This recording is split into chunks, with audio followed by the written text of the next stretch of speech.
काय म्हणायचं माहितीये का, की काही बोलायला जावं तर त्यांची परिस्थिती आपल्याला नीट समजली पाहिजे ना. म्हणजे ते कुठल्या कंपनीत होते, ते कधी रिटायर्ड झाले, मग आपण त्यांना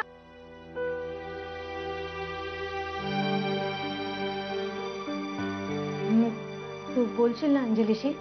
या सगळ्याची काय गरज आहे? तेच तर मी म्हणत होते ना, पण विचारलं तर आपल्याला बोलायला सोपं जाईल ना रे बाळा.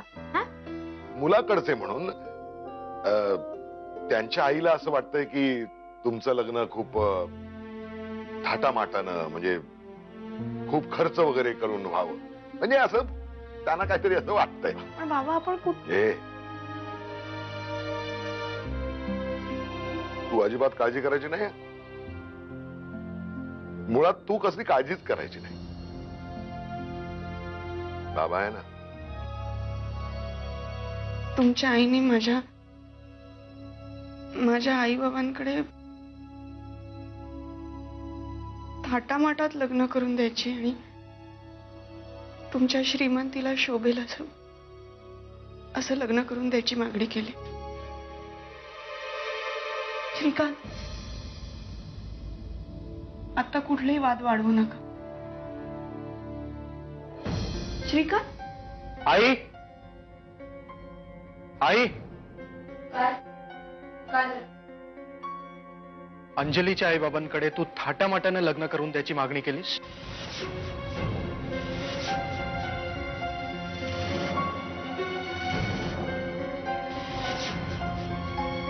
बेटा अंजली, तुझा आणि तुझ्या आईबाबांचा काहीतरी गैरसमज झालेला दिसतोय बाई.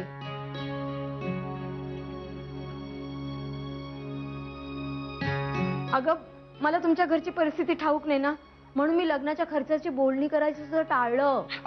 आई सॉरी, मला वाद नव्हता निर्माण करायचा. अगं खरंच विश्वास ठेव, उलट लग्नाच्या खर्चाची बोलणी करता यावी म्हणून तुझ्या बाबांच्या नोकरीची, रिटायरमेंटची चौकशी करायला सांगितलेली मी श्रीला. थोडा वेळ हवं तर आपण असं गृहीत धरूया की आतापर्यंत जे काही झालंय तो आपल्यामधला गैरसमज आहे. पण हा विषय कधीतरी आपल्याला हातावेगळा करायला हवाच, नाही का? म्हणजे तायडा बोलते त्यात आपली रीतभात आहे, परंपरा आहे. अंजलीचे वडील कुठे नोकरीला होते, काय करत होते, कधी रिटायर झाले, त्यांची घरची परिस्थिती कशी आहे, हे सगळं आपल्याला कळलं की बोलणी सोपी होतात रे. बरोबर आहे. बाबा गेले कित्येक वर्ष नोकरी करत नाहीये.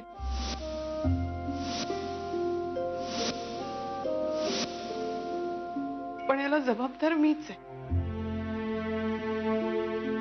आपल्या मुलीच्या उपचारांसाठी आपण कमी पडू नये म्हणून बाबा खूप प्रयत्न करायचे. पैसेच नव्हते. एकदा कुठले तरी डॉक्टर मुंबईत येणार होते, पण त्यांची फी द्यायला सुद्धा आमच्याकडे पैसे नव्हते. कुठूनच पैशाची सोय होत नव्हती. मग शेवटी आजपर्यंत प्रामाणिकपणे काम करणारे माझे बाबा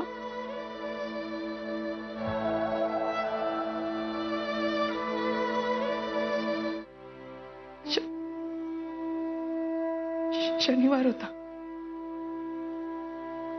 माझ्या बाबांनी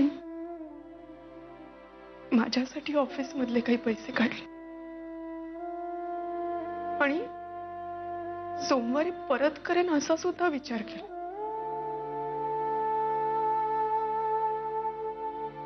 माझ्या बाबांच्या ऑफिस मधल्या काही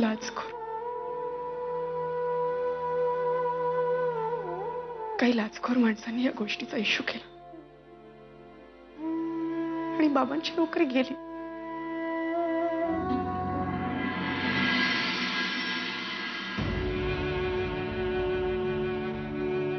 आपलं लग्न